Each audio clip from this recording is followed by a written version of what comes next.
तो previous class में यानी कल की क्लास में हम लोगों ने क्या पढ़ा था, रेजिस्टेंस के बारे में पढ़ लिया था, ओम्स लॉ का हमने प्रूविंग देखा। आज हमें पढ़ना था रजिस्टिविटी पर टेम्परेचर का डिपेंडेंस, यानी टेम्परेचर पर रजिस्टिविटी किस तरह से डिपेंड करती है और किसी भी मटेरियल का रेजिस्टेंस जो होता है, किसी भी सब्सटेंस का रेजिस्टेंस जो होगा वो किस तरीके से टेम्परेचर पर डिपेंड करेगा। क्योंकि हम लोगों ने पढ़ा था फैक्टर्स अफेक्टिंग रेजिस्टेंस, कौन कौन से फैक्टर रेजिस्टेंस को इफेक्ट करते हैं, उसमें से एक टेम्परेचर भी था। और हम लोगों ने पढ़ा था कि टेम्परेचर बढ़ने पर रेजिस्टेंस बढ़ता है, टेम्परेचर घटने पर रेजिस्टेंस घट जाता है। तो किस तरीके से क्या वेरिएशन होता है ये आज सीखेंगे, ये आज जानेंगे। एक फॉर्मूला है जिसका डेरिवेशन आपके कोर्स में नहीं है, सिर्फ और सिर्फ उस फॉर्मूले को आपको याद करना है और उस फॉर्मूले पे बेसिस पर आपको कुछ न्यूमेरिकल्स मिल जाएंगे, वो न्यूमेरिकल्स आपको लगाने हैं। तो न्यूमेरिकल्स मैं आज व्हाट्सएप पे सेंड कर दूंगा, आपके व्हाट्सएप ग्रुप जो है उस ग्रुप पे मैं आज न्यूमेरिकल सेंड कर दूंगा, आप न्यूमेरिकल्स को लगाइएगा, नहीं आएगा तो फिर आप पूछिएगा, ठीक है। इस बेसिस पर इस जो आज मैं पढ़ाने वाला हूँ इस फॉर्मूले से रिलेटेड न्यूमेरिकल्स आपको करने होंगे, ठीक है। फिलहाल फॉर्मूला ही आपको बताना है मुझे और कुछ ज्यादा बताना नहीं है, उसके बाद फिर और कुछ छोटे मोटे टॉपिक्स हैं वो पढ़ने हैं। तो आज का topic temperature dependence, temperature dependence on resistance. Resistance लिख सकते हैं या आप रेजिस्टिविटी भी लिख सकते हैं, यानी रेजिस्टिविटी हो या रेजिस्टेंस हो किसी कंडक्टर का तो वो टेम्परेचर पर किस तरह से डिपेंड करेगा, ये है फॉर्मूला। क्या होता है तो फॉर्मूला है बच्चों R T is equals to R not 1 plus alpha delta T. अगर हम रेजिस्टिविटी की बात करें तो resistivity is equals to R naught rho not 1 plus alpha delta T. ये एक फॉर्मूला है जो टेम्परेचर पर डिपेंड करता है। ये जो टी है उसका मतलब यहां पर टेम्परेचर है, सॉरी हाँ ठीक है, जो टेम्परेचर है वो जो यहां पर टी लिखा हुआ है डेल्टा टी, इस डेल्टा टी का मतलब टाइम मत समझिएगा, इस डेल्टा टी का मतलब टेम्परेचर में डिफरेंस है, इस टेम्परेचर डिफरेंस इसका मतलब है, ठीक है। ये टेम्परेचर डिफरेंस है। आर नॉट का मतलब रेजिस्टेंस एट इनिशियल रेजिस्टेंस जो दिया गया होगा, आर टी का मतलब जिस टेम्परेचर पर हमें रेजिस्टेंस फाइंड करना होगा वो temperature, 1 plus alpha delta T. Delta T का मतलब टेम्परेचर में डिफरेंस, यानी पहले टेम्परेचर कुछ रहा होगा कंडक्टर का, बाद में टेम्परेचर चेंज ओवर कुछ हुआ होगा, तो कितना चेंज हुआ है ये आपको यहां पर लिखना होगा। अब अल्फा क्या है, alpha is known as temperature coefficient of resistivity.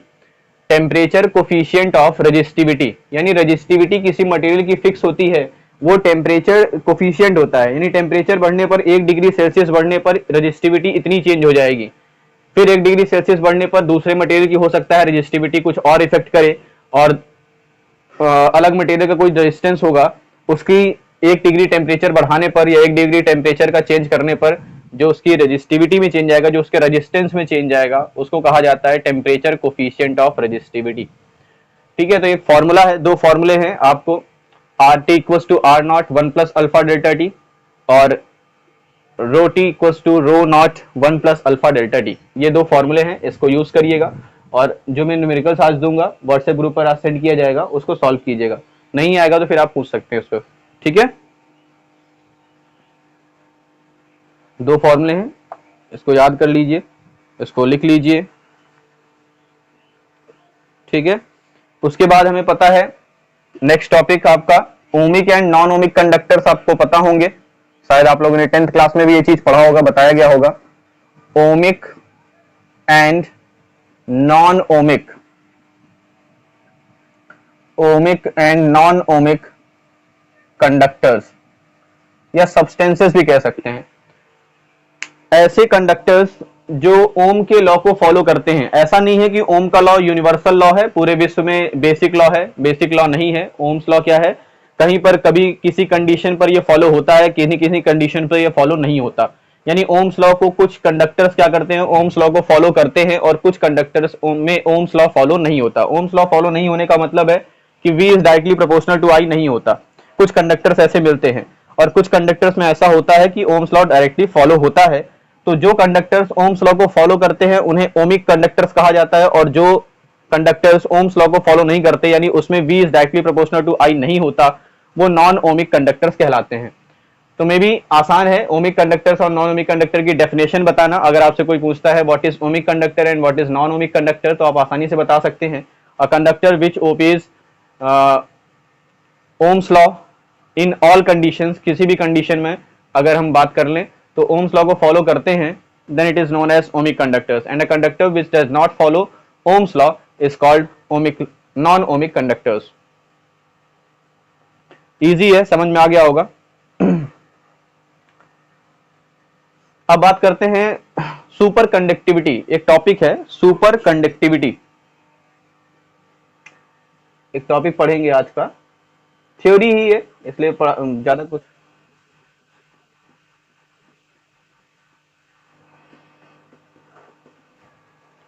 Super conductivity देखो बहुत ही सिंपल है बेटा। करना क्या है, हम ये जानते हैं कि रेजिस्टेंस बढ़ाने पर, सॉरी टेम्परेचर बढ़ाने पर किसी भी कंडक्टर का रेजिस्टेंस बढ़ जाता है और टेम्परेचर घटाने पर रेजिस्टेंस घटने लगता है। तो अगर हम किसी कंडक्टर का टेम्परेचर घटाते जाएं घटाते जाएं घटाते जाएं तो एक ऐसी कंडीशन आएगी कि रेजिस्टेंस जीरो हो जाएगा, मिलेगा ना। एक ऐसा टेम्परेचर मिल जाएगा जिस टेम्परेचर के बाद रेजिस्टेंस शायद माइनस में जाने लगे। रेजिस्टेंस क्या माइनस में तो नहीं होता, रेजिस्टेंस कभी, रेजिस्टेंस जीरो हो जाता है, यानी वो टोटल रेजिस्टेंस लेस हो जाए, यानी वहां से करंट अब आसानी से फ्लो हो सकता है, रेजिस्टेंस का काम खत्म हो जाए, रेजिस्टिविटी खत्म हो जाए। तो अगर किसी भी क्योंकि हम रेजिस्टेंस किसी भी आप कंडक्टर की बात कर लो, कंडक्टर में हम टेम्परेचर डिपेंडेंस पढ़ चुके हैं और मैंने ये बताया कि टेम्परेचर जो है, जो रेजिस्टिविटी है या रेजिस्टेंस है, वो डायरेक्टली डिपेंड करती है टेम्परेचर पर। इट मींस अगर टेम्परेचर घटाएंगे तो रेजिस्टेंस घटना लगेगा, लेकिन अगर हम टेम्परेचर को इतना घटा दें कि रेजिस्टेंस गायब हो जाए, रेजिस्टेंस लेस हो जाए, अगर कोई कंडक्टर रेजिस्टेंस लेस हो जाए, ऐसी कंडीशंस अगर मिल जाती हैं हमें, रेजिस्टेंस गायब हो जाए, तब क्या बोलेंगे उसको। तो वो प्रोसेस, वो फिनोमिना, तो समझ में आ गया सुपर कंडक्टिविटी क्या है।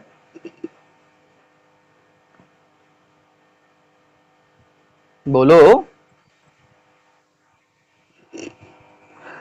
सुपर कंडक्टिविटी बेटा, रेजिस्टेंस का टेम्परेचर, यानी किसी भी कंडक्टर का टेम्परेचर कम करते जाएंगे तो एक टेम्परेचर पर आकर के रेजिस्टेंस जीरो हो जाएगा। जिस टेम्परेचर पर रेजिस्टेंस जीरो हो जाता है उस टेम्परेचर को क्रिटिकल टेम्परेचर कहा जाता है, और इस घटना को, इस फिनोमिना को, इस प्रक्रिया को सुपर कंडक्टिविटी कहा जाता है। अब समझ में आया।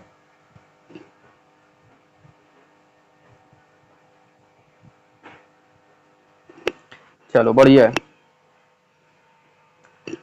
रफ करें।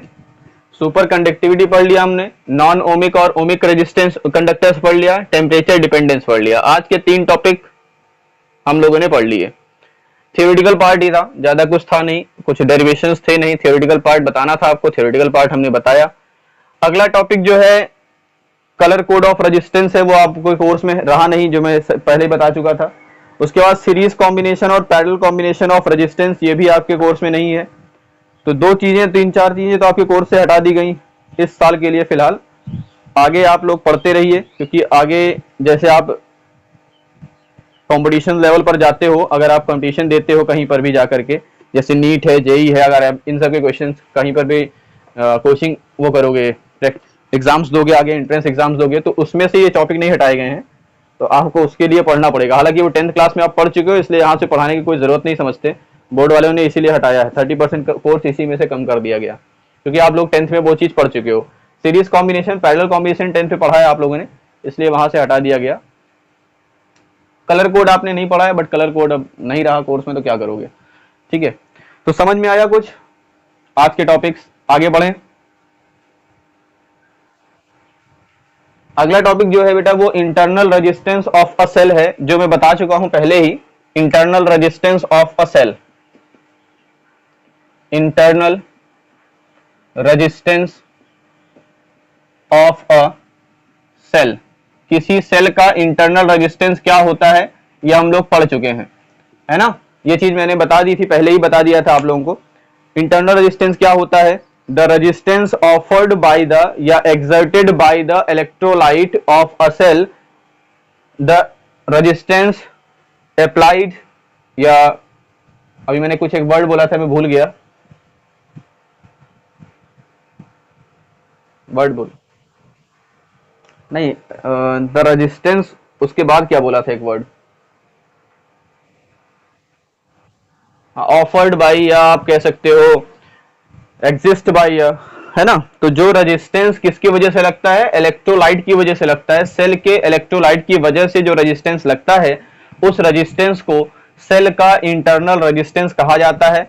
आपको बताया था मैंने कि स्मॉल आर से इसको डिनोट किया जाता है, ठीक है। अब डिपेंडेंस ये है कि ये इंटरनल रेजिस्टेंस किन किन फैक्टर्स पर डिपेंड करता है, ये हमें पढ़ना है। Factors affecting internal resistance of cell, जैसे हम लोगों ने रेजिस्टेंस पढ़ा था, एक्सटर्नल रेजिस्टेंस जो हमने कैपिटल आर से जिसको हम डिनोट करते हैं, तो एक्सटर्नल रेजिस्टेंस किन किन फैक्टर्स पर डिपेंड करता है, किसी कंडक्टर की लेंथ पर, किसी कंडक्टर की एरिया पर, किसी कंडक्टर के टेम्परेचर पर, और किसी कंडक्टर के मटेरियल पर डिपेंड करता है। ये चार चीजें हम लोगों ने पढ़ रखी थी। आज हम लोग इंटरनल रेजिस्टेंस के बारे में पढ़ रहे हैं। इंटरनल रेजिस्टेंस के बारे में डेफिनेशन हमने जान ली। आज हम ये जानेंगे कि इंटरनल रेजिस्टेंस किन किन फैक्टर्स पर डिपेंड करता है, यानी इंटरनल रेजिस्टेंस किस प्रकार से घट सकता है, किस प्रकार से बढ़ सकता है, क्या बढ़ाने पर बढ़ेगा और क्या घटाने पर घटेगा। तो इंटरनल रेजिस्टेंस किन किन फैक्टर्स पर डिपेंड करता है, ये आज हम पढ़ेंगे। ठीक है, समझ में आया क्या पढ़ना है हमें, इंटरनल रेजिस्टेंस किस फैक्टर पर डिपेंड करता है। तो इंटरनल रेजिस्टेंस बेटा डिपेंड करता है चार फैक्टर्स पर, चार नहीं सॉरी 5 फैक्टर्स पर डिपेंड करता है। इंटरनल रेजिस्टेंस जो है वो 5 फैक्टर्स पर डिपेंड करता है। पहला फैक्टर क्या है, पहली चीज क्या है, तो पहली चीज है नेचर ऑफ इलेक्ट्रोलाइट। सबसे पहली चीज क्या है, नेचर ऑफ इलेक्ट्रोलाइट, यानी जो बैटरी आपकी बनी हुई है, जो सेल बना हुआ है, ये पॉजिटिव टर्मिनल है और ये नेगेटिव टर्मिनल की प्लेट है। इसके बीच में जो आपने इलेक्ट्रोलाइट भर रखा है, उसका नेचर कैसा है। नेचर का मतलब उसमें आयंस कैसे हैं, जैसे H2SO4 हो सकता है, हाइड्रोक्लोरिक एसिड HCl हो सकता है, CuSO4 हो सकता है। ये बहुत सारे कॉपर सल्फेट जिसे कहते हैं, ये बहुत सारे ऐसे इलेक्ट्रोलाइट हैं जिसका यूज करके हम किसी सेल को बनाते हैं, प्राइमरी सेल बनाते हैं।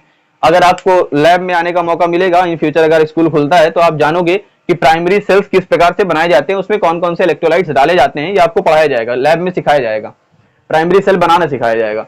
ठीक है, फिलहाल वो सुविधा अभी मौजूद नहीं है, तो हम बता नहीं सकते कौन कौन से सेल्स यूज होते हैं। ठीक है, समझ में आया। तो इलेक्ट्रोलाइट के नेचर पर डिपेंड करेगा। पहली चीज किस पर डिपेंड किया, इलेक्ट्रोलाइट के नेचर पर, नेचर ऑफ इलेक्ट्रोलाइट। लिख दे इस चीज को, फर्स्ट पर किस पर डिपेंड करेगा, नेचर ऑफ इलेक्ट्रोलाइट पर डिपेंड करेगा, इलेक्ट्रोलाइट के नेचर पर डिपेंड करेगा। दूसरा फैक्टर क्या है भाई, दूसरा फैक्टर क्या है, तो दूसरा फैक्टर है it is directly proportional to the concentration of electrolyte, directly proportional to the, directly proportional to the concentration of electrolyte, electrolyte के कंसंट्रेशन पर। कंसंट्रेशन का मतलब समझते हो ना, कंसंट्रेशन कितना है, डाइल्यूट कितना है, यानी इलेक्ट्रोलाइट कितना गाढ़ा है, कितना पतला है, इस पर डिपेंड करेगा। ज्यादा गाढ़ा होगा तो आयंस ज्यादा मिलेंगे, और कंसंट्रेशन कम होगा मतलब डाइल्यूट ज्यादा हो जाएगा, तो फिर कंसंट्रेशन कम मिले, वो आयंस कम मिलेंगे, है ना। तो इसीलिए इलेक्ट्रोलाइट के कंसंट्रेशन पर डिपेंड करता है, कंसंट्रेशन ऑफ इलेक्ट्रोलाइट। समझ में आया। थर्ड पॉइंट देखिए, थर्ड पॉइंट डिपेंड करता है it is directly proportional to the distance between two electrolytes. Directly proportional, मैं ऐसे लिख रहा हूं डायरेक्टली प्रोपोर्शनल, समझ में आ जाएगा ये चीज, मैं लिख नहीं रहा हूं directly, directly proportional to the distance between the plates. जो दो प्लेट्स लगी हैं, पॉजिटिव प्लेट और नेगेटिव प्लेट, इन दोनों प्लेट के बीच की डिस्टेंस, डिस्टेंस जितनी ज्यादा होगी इलेक्ट्रोलाइट हम उतनी ज्यादा भर सकते हैं। सोचिए, डिस्टेंस जितनी ज्यादा होगी हम इलेक्ट्रोलाइट उतनी ज्यादा भर सकेंगे, और जितना ज्यादा डिस्टेंस होगा रेजिस्टेंस उतना ज्यादा लगेगा, क्योंकि करंट को उतनी ही ज्यादा डिस्टेंस ट्रेवल करनी पड़ेगी। इसलिए इंटरनल रेजिस्टेंस किस पर डिपेंड करता है, प्लेट की डिस्टेंस के बीच, प्लेट्स के बीच की डिस्टेंस पर डिपेंड करता है, डायरेक्टली प्रोपोर्शनल होता है। चौथा, inversely proportional, inversely proportional to the cross sectional area, cross sectional area of plates, plates की क्रॉस सेक्शनल एरिया के इनवर्सली प्रोपोर्शनल होता है। इनवर्सली प्रोपोर्शनल होता है किसके, जो ये इलेक्ट्रोड्स लगे हुए हैं, इसको हम इलेक्ट्रोड्स कहते हैं। देखो दो चीजें होती हैं, ये इलेक्ट्रोड्स होते हैं, पॉजिटिव प्लेट और नेगेटिव प्लेट को इलेक्ट्रोड्स कहा जाता है, और जो लिक्विड भरा होता है उसको हम इलेक्ट्रोलाइट कहते हैं। तो इलेक्ट्रोलाइट के नेचर पर डिपेंड करेगा, डायरेक्टली प्रोपोर्शनल होगा कंसंट्रेशन के, डायरेक्टली प्रोपोर्शनल होगा डिस्टेंस बिटवीन द प्लेट, और इनवर्सली प्रोपोर्शनल होगा एरिया, प्लेट्स के एरिया के इनवर्सली प्रोपोर्शनल होगा। और साथ ही साथ उल्टा बात करें तो फिफ्थ पॉइंट टेम्परेचर पर डिपेंड करेगा। किस पर डिपेंड करेगा? टेम्परेचर पर डिपेंड करेगा। और किस प्रकार से डिपेंड करता है? हाँ,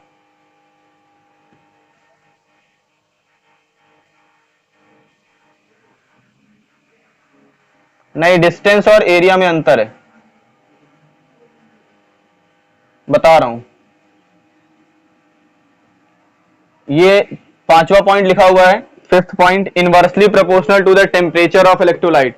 इलेक्ट्रोलाइट के टेम्परेचर पर डिपेंड करता है। ठीक है, कैसे? अब ये एरिया वाला डिस्टेंस वाला समझिएगा। देखिए, ये दो डस्टर है मेरे पास, ये मान लीजिए इलेक्ट्रोड्स हैं, इतनी डिस्टेंस पर है, ये डिस्टेंस है, प्लेट्स के बीच की डिस्टेंस हम बढ़ा दिए। ये एरिया का मतलब है ये वाला सरफेस, ये जो सरफेस आपको दिख रहा है इसका एरिया, इसका एरिया और इसका एरिया। तो हो सकता है कि प्लेट अभी इतनी पतली है, हो सकता है हम प्लेट को इतना मोटा कर दें। देखो प्लेट मोटी हो गई, एरिया बढ़ गया ना, एरिया बढ़ गया, इसको बोलते हैं अब प्लेट ऐसे रख दो, एक प्लेट इतनी मोटी हो गई, दूसरी प्लेट भी इतनी मोटी रख दो इधर, तो ये क्रॉस सेक्शनल एरिया है। डिस्टेंस और क्रॉस सेक्शनल एरिया में डिफरेंस होता है।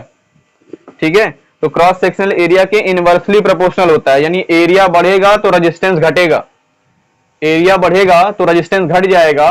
रेजिस्टेंस घट क्यों जाएगा? क्योंकि एरिया जैसे आप बढ़ा दोगे तो स्पेस ज्यादा मिल गया ना उसको फैलने के लिए, तो रेजिस्टेंस कम हो जाएगा। ठीक है, तो पांच फैक्टर्स पर डिपेंड करता है हमारा इंटरनल रेजिस्टेंस ऑफ सेल। किसी सेल का इंटरनल रेजिस्टेंस इन पांच फैक्टर्स पर डिपेंड करता है। नोट करिए जल्दी से, या स्क्रीनशॉट लीजिए जल्दी से, अगला टॉपिक पढ़ाएं।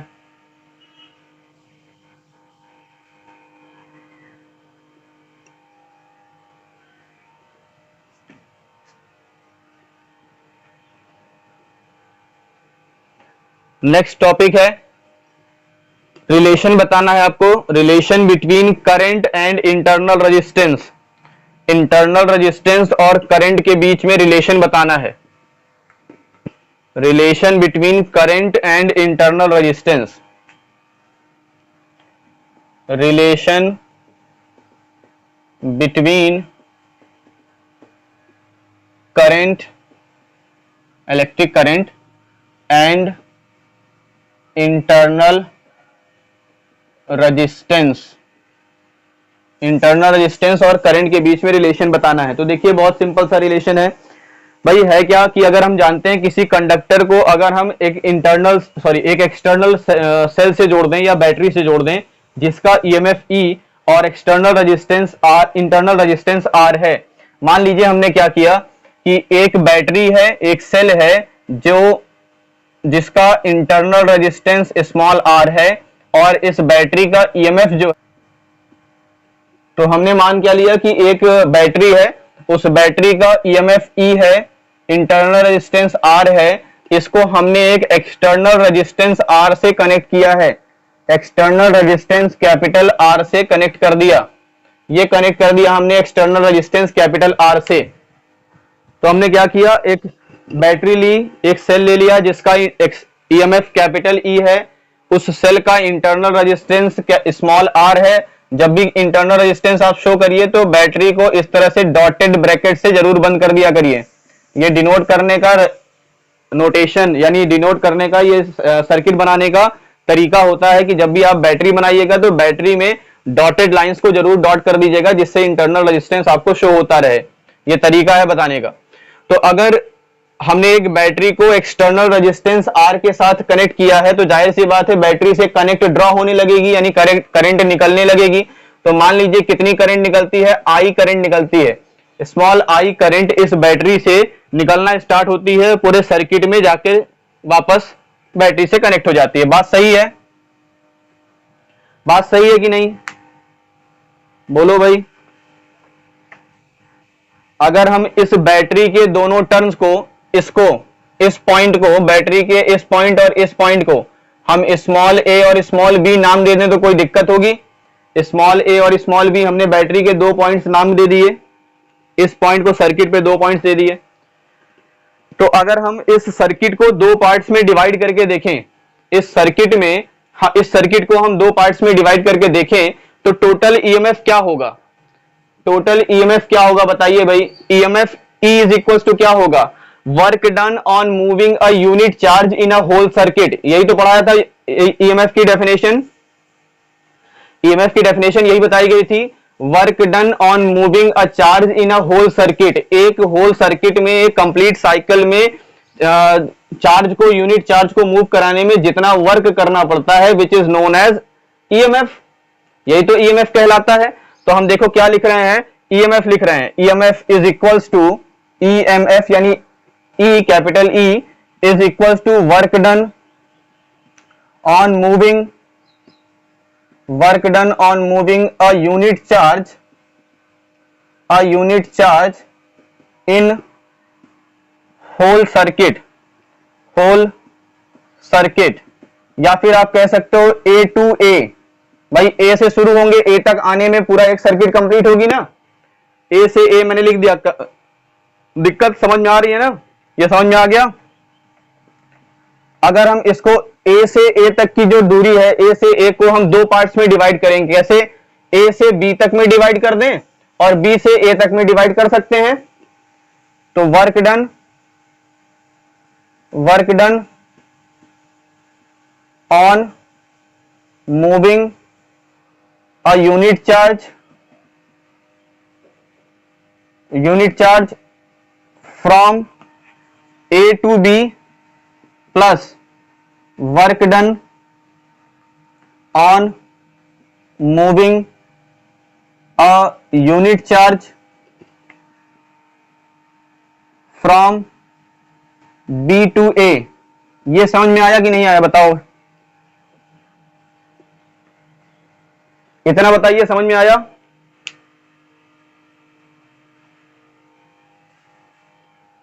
अब देखिए जो, हाँ,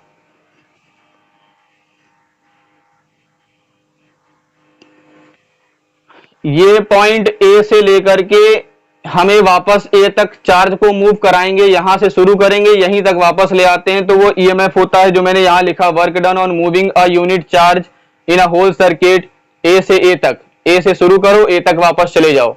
अब इस ए से ए तक की जो दूरी है, इसको हमने 2 पार्ट्स में डिवाइड कर दिया। पहले ए से बी तक पढ़ेंगे, फिर बी से ए तक पढ़ेंगे।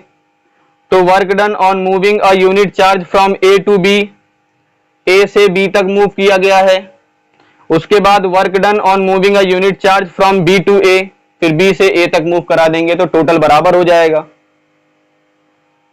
ठीक, आगे पढ़िए। अब ये जो वर्क डन होता है किसी यूनिट चार्ज को मूव कराने के लिए, वो किसके बराबर होता है? पोटेंशियल डिफरेंस के बराबर होता है। हम पढ़ चुके हैं पोटेंशियल डिफरेंस होता है। तो E इज इक्वल टू क्या हो जाएगा? External potential difference plus internal potential difference, external potential difference plus internal potential difference. क्योंकि यहां पर 2 रेजिस्टेंस है, एक एक्सटर्नल रेजिस्टेंस है और एक इंटरनल रेजिस्टेंस है। तो एक्सटर्नल पोटेंशियल डिफरेंस यहां से यहां तक ए से बी तक वर्क करेगा और बी से ए तक इंटरनल पोटेंशियल डिफरेंस वर्क करेगा। तो हम इस वर्क डन को जो ए से बी तक है, इसको हम एक्सटर्नल पोटेंशियल डिफरेंस लिख सकते हैं, और जो बी से ए तक में वर्क हो रहा है, इसको हम इंटरनल पोटेंशियल डिफरेंस लिख सकते हैं। और according to Ohm's law V is equal to I R होता है। तो E इज इक्वल टू क्या हो जाएगा भाई? V is equal to I R होता है। करंट कितनी है? I है, और रेजिस्टेंस कितना है? एक्सटर्नल रेजिस्टेंस R है। इट मींस I और R हो गया। फिर इंटरनल पोटेंशियल डिफरेंस की बात करें तो यहां से यहां तक में रेजिस्टेंस क्या है? स्मॉल r, और करंट कितना है? I करंट ही है। तो I into R, it means E is equal to, I common ले लेते हैं तो R प्लस R, ये हमें क्या मिल जाएगा?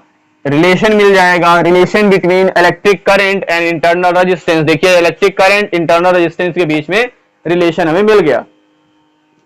इस तरह से पेपर में आपसे ये भी पूछा जा सकता है कि relation between internal resistance and EMF, internal resistance और ईएमएफ के बीच में क्या रिलेशन होता है? तो भाई यही रिलेशन होता है इंटरनल रेजिस्टेंस और ईएमएफ के बीच में भी। और इसी रिलेशन को हम कह सकते हैं करंट और इंटरनल रेजिस्टेंस के बीच का रिलेशन कहा जा सकता है।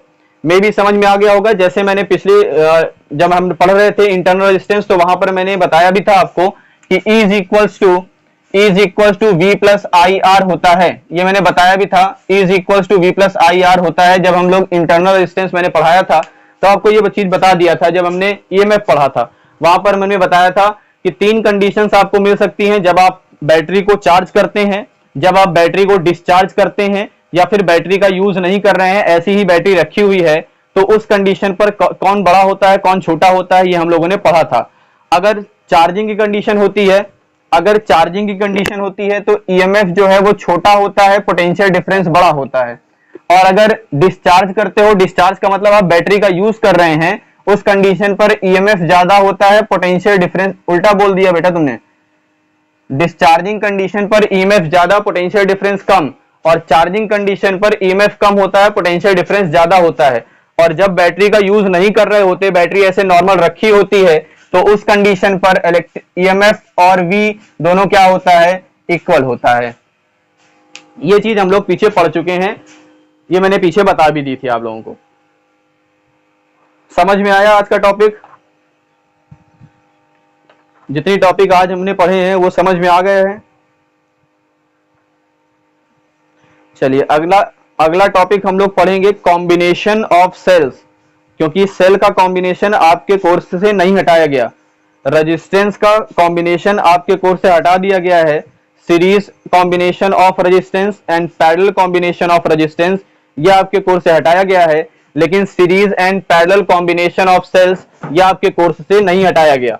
तो आपको अब पढ़ना होगा series and parallel combination of cells, जो हम लोग पढ़ेंगे नेक्स्ट क्लास में, क्योंकि आज टाइम बहुत कम बचा हुआ है, मेरे ख्याल से 4 या 5 मिनट बचे होंगे, तो दिक्कत होगी, खत्म नहीं हो पाएगा टॉपिक आज का। शुरू भी करेंगे तब भी खत्म नहीं हो पाएगा। तो हम लोग थर्सडे को ये पढ़ेंगे series combination and parallel combination of cells, और मे भी उसी दिन खत्म कर देंगे, क्योंकि थोड़ा लंबा टॉपिक है। 3 कॉम्बिनेशन हमें पढ़ने होंगे, एक तो सीरीज कॉम्बिनेशन पढ़ना होगा, एक पैरेलल कॉम्बिनेशन पढ़ना होगा, और एक मिक्स्ड कॉम्बिनेशन पढ़ना होगा, जहां पर हम सीरीज को भी, कुछ बैटरीज को, कुछ सेल्स को सीरीज में जोड़ देंगे, कुछ सेल्स को पैरेलली जोड़ देंगे।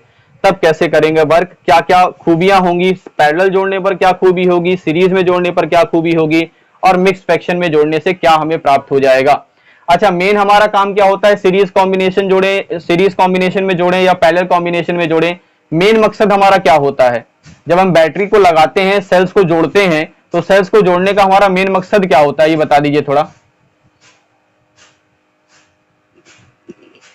सेल को जोड़ने में क्या मकसद होता है, क्या क्यों जोड़ते हैं हम सेल्स को, इसको मैं रफ कर दूं।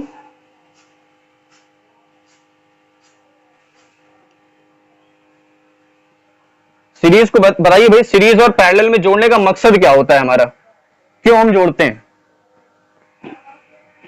तब तो हम पढ़ रहे हैं ना सीरीज कॉम्बिनेशन पैरेलल कॉम्बिनेशन, क्यों पढ़े हम, पहले ये तो पता चले कि जोड़ते क्यों हैं, क्या कारण होता है, किस लिए जोड़ा जाता है।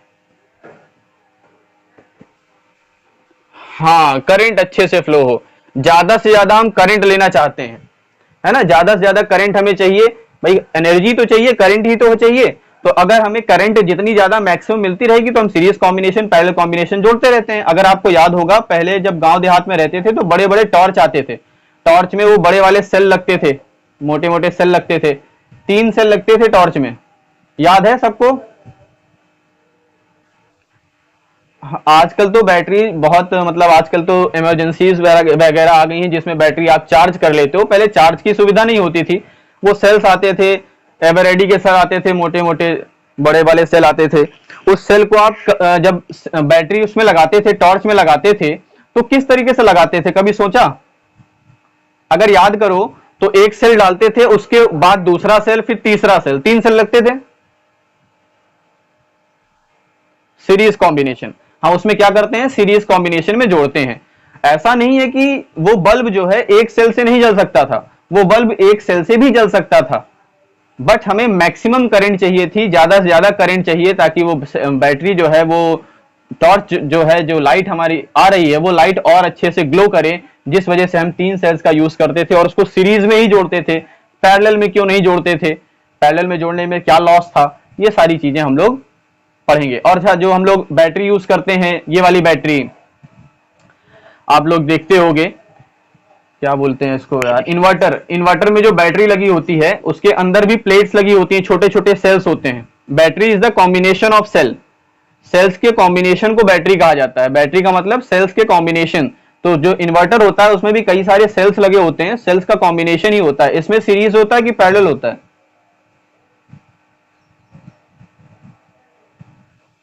इसमें कॉम्बिनेशन, हाँ पैरेलल कॉम्बिनेशन होता है। जो बैटरीज होती हैं, इन्वर्टर वाली बैटरीज होती हैं, इसमें पैरेलल कॉम्बिनेशन होता है। तो क्यों पैरेलल कॉम्बिनेशन होता है, क्यों सीरीज कॉम्बिनेशन होता है, इन सबको हम लोग पढ़ेंगे, लेकिन नेक्स्ट क्लास में पढ़ेंगे। ठीक है, तो समझ में आया क्यों पढ़ने वाले हैं सीरीज कॉम्बिनेशन ऑफ सेल और पैरेलल कॉम्बिनेशन ऑफ सेल क्यों पढ़ेंगे, और कैसे होता है कॉम्बिनेशन, क्यों बेटर होता है सीरीज कॉम्बिनेशन, क्यों बेटर होता है पैरेलल कॉम्बिनेशन। ये सारी चीजें हम नेक्स्ट क्लास में डिस्कस करेंगे, और नेक्स्ट क्लास में सिर्फ और सिर्फ यही पढ़ाया जाएगा, सीरीज कॉम्बिनेशन और पैरेलल कॉम्बिनेशन ऑफ सेल। ठीक, क्योंकि लंबा टॉपिक है थोड़ा सा, 3 टॉपिक इसमें पढ़ाने हैं, सीरीज, पैरेलल और मिक्स्ड। ठीक है, तो आज की क्लास ओवर करते हैं, टाइम हो रहा होगा मेरे ख्याल से। नेक्स्ट क्लास में लोग मिलते हैं। ठीक, ओके।